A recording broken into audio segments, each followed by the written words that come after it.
Hey everyone, welcome back to Gotcha Interact. In today's special video, we're going to be discussing the new changes that we've seen in the Imaginarium Theater, and we just got these changes pretty recently in HoYoLab and also the official Twitter page of HoYoverse.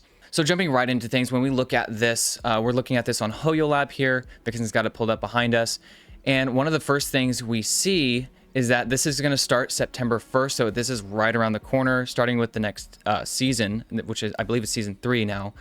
Which is crazy. It's like, where did season 2 go? This has gone by so fast already. Yeah. But one of those first things is a big one. So they say the very first paragraph, in the new version, the number of characters required for Imaginarium Theater will be lowered. And you can include an additional number of characters, or the level requirements for participating characters remain unchanged. And I think this is a great change because a lot of the initial complaints that we did see when Imaginarium Theater dropped, aside from all the hype, there was a lot of hype too. But one of the very first things I saw, at least, was the complaints of needing so many different characters. It's a lot more horizontal investment, and that's what makes it different from Spiral Abyss, I think. And I think you would agree with me, Vixen. We've talked about that a little bit off camera before, where the Spiral Abyss is very vertical investment, but Imaginarium Theater is trying to push. It's a different kind of endgame, right? It's horizontal now. It wants to encourage more characters, and so I really like that.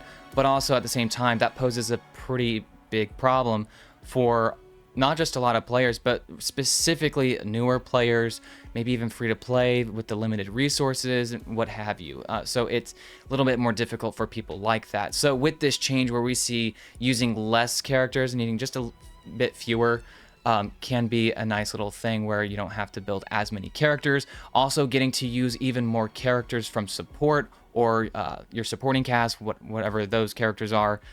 It's just going to be helpful, I think, and that's a good change for a lot of people. Yeah, I think out of all the adjustments we see here, this is probably the biggest one that people are going to be happy about for sure. Going into the next thing we talk about, we're looking at more things that we have. It states that once the number of characters in the team meets the requirement, for each additional alternate cast invited character that you can get, you can receive more Fantasia Flowers and an increase to your blessing levels at the beginning of the challenge, helping you improve your combat efficiency. Now, the blessings are the little extra things that you can get. Honestly, they've already said that they're going to be buffing a lot of the blessings as well, which we'll get to later as well.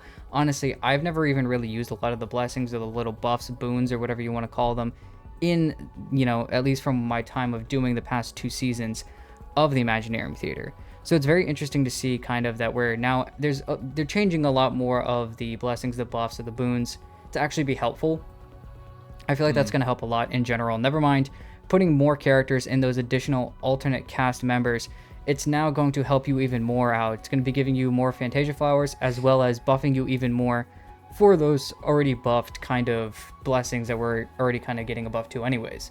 So to see those actual different changes, I think it's going to be great. I mean, you can look down here for the picture. They said that 2 out of 2 of the extra alternate cast members have been added, and so you're going to gain 4 blessing levels, which is a max HP increase of 3200, an attack increase of 200, defense by 200, and elemental mastery by 80. This might be, personally, probably a little bit more focused on maybe, I don't know, especially with maybe the Bloom and the Burn teams. Maybe maybe the blessings will change over time with the alternate cast members. So honestly, I think this is a really good buff too, to kind of the Imaginarium Theater, and a little bit of a change. Yeah, I would agree because like you were saying, and I do it too, at least for season 1 and 2, when those boons and blessings are coming up, I feel like most players are just targeting the companion select because the biggest thing is going to be having a new character to use. It's all about the teams, right? And having those different characters available. Whereas the blessings are kind of like, here, you do more, like 15% more hydro damage whenever you sprint for 3 seconds, like something really random, it feels like, or in something you don't even think about, even if you have it, and it's not like a noticeable difference. But what is noticeable is having a different character. So maybe with some increased blessings, enhanced blessings that are more appealing, perhaps, would be nice. And speaking of appealing blessings, I think when we look at this next thing, they're showing us here elemental reaction buff, brilliant blessings. So let's jump into this real quick. It says, in the new version, performance events will include brilliant blessings. The types of brilliant blessings will focus on the reaction systems corresponding to the 3 designated elements for the current season. Each elemental reaction corresponds to a series of blessings, which can provide significant combat buffs to the characters meeting the participation requirements for this season. So they're actually throwing us the next season, season 3, as an example, which is going to be using Pyro, Hydro, and Dendro characters. So that's pretty exciting. I think you're going to be seeing a lot of Burgeon, Bloom, Burn, a lot of different things. It looks like they're encouraging Emily, Mualani, and that makes me think of Kinich too, because he'll actually become available before the next rotation with season 4. So there's going to be some pretty fun things you can do, I bet. But you can see here they have this season's brilliant blessings. You can see Bloom Blessing, Vaporize Blessing, and Burning Blessing.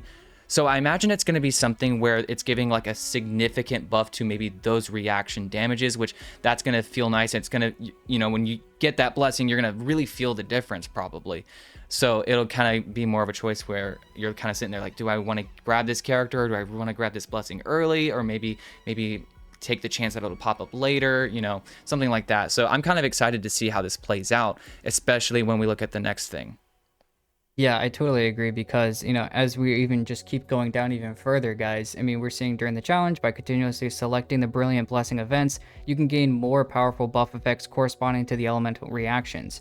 For example, with the buff from certain Bloom Blessings, you can not only generate more enhanced Dendro cores during battle, meaning those regular Dendro cores that are, you know, regular just Dendro cores. The only way to really buff Dendro cores before was to make them into a different type of core with Nilou. So now these enhanced Dendro cores we can get with blessings, but you can go even further. It states that it also, you know, significantly increases the damage that they cause. So never mind are they going to be, you know, maybe faster, maybe more appearing.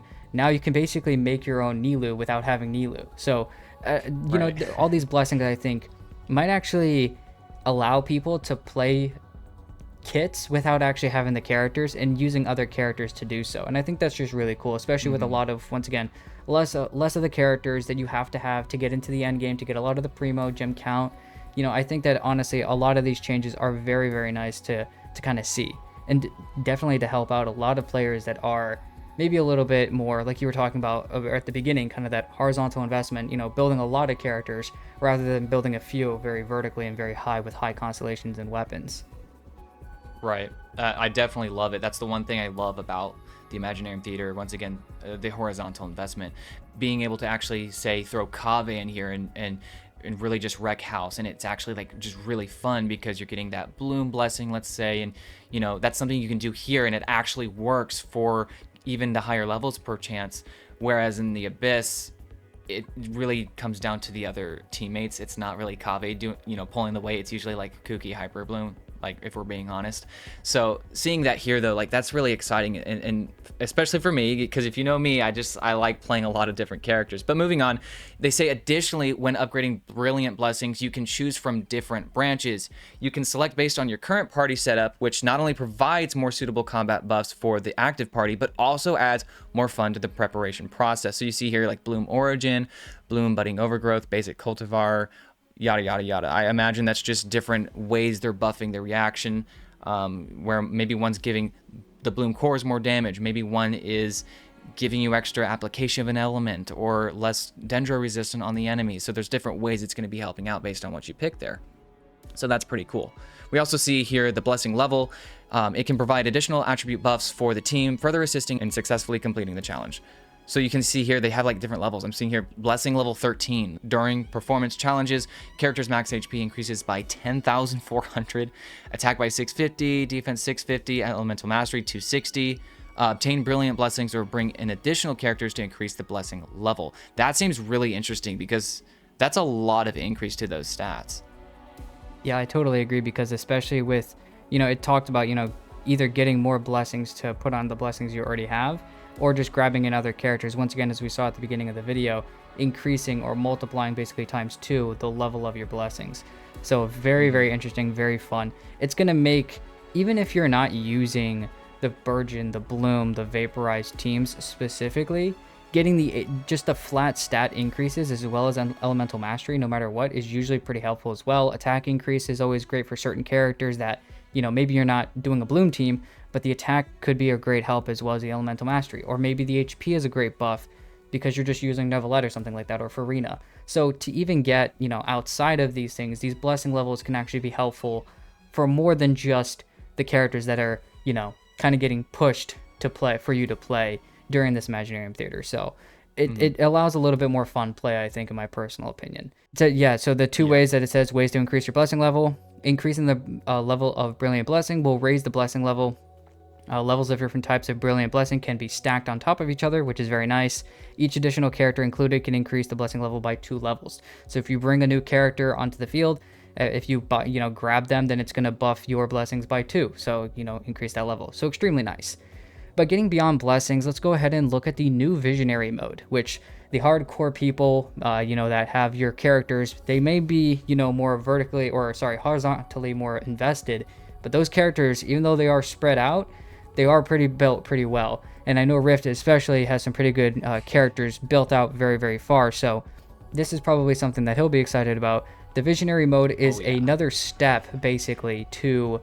It goes beyond hard mode. It just goes super hard mode, I guess. I don't know. The idea here is that you have a required number of characters to get 22, and hard mode is at 16 characters. And hard mode used to be 18, so there's a big jump to go into Visionary mode. Additional characters that you can get that are available are 4, and you can invite one supporting cast member from other, friends or whatever. So it's the same thing as before. The character has to have basically at level 70 though, so all the, level requirements haven't changed throughout the entire Imaginarium Theater as well, so keep that in mind when you're kind of looking forward to that. But also we get some additional rewards. The debut performance gifts are going to be given, so some extra primos, a crown even, so that's kind of nice, and some extra primos on a more seasonal consistent basis, and then a key at the bottom as well for the envisioned echoes. So a lot of extra rewards that we're getting for doing the Visionary mode, which I think is going to be pretty hype. Oh yeah, I can't wait for it. Just having lots of characters built is exactly what this is targeting, and I'm ready for it. I'm gonna come in with guns blazing and kind of a thing. Vengeance. So I'm very excited. Yeah, basically, I finally can use all my characters, and it's gonna be great. And yeah, the Primogem increase. Who's gonna complain about that, right? So I think that's just about everything, though. Yeah, that's basically everything we've got. I mean, if you guys are excited about the Imaginarium Theater, please go ahead and let us know down in the comments what you guys are excited for the most, whether it's the Visionary mode, the new blessings, maybe just getting less characters so it makes it, easier for you to get through the Imaginarium Theater anyways. Once again, please go ahead and just let us know down in the comments. If you did like the video, please go ahead and like and subscribe, and we'll see you guys in the next one.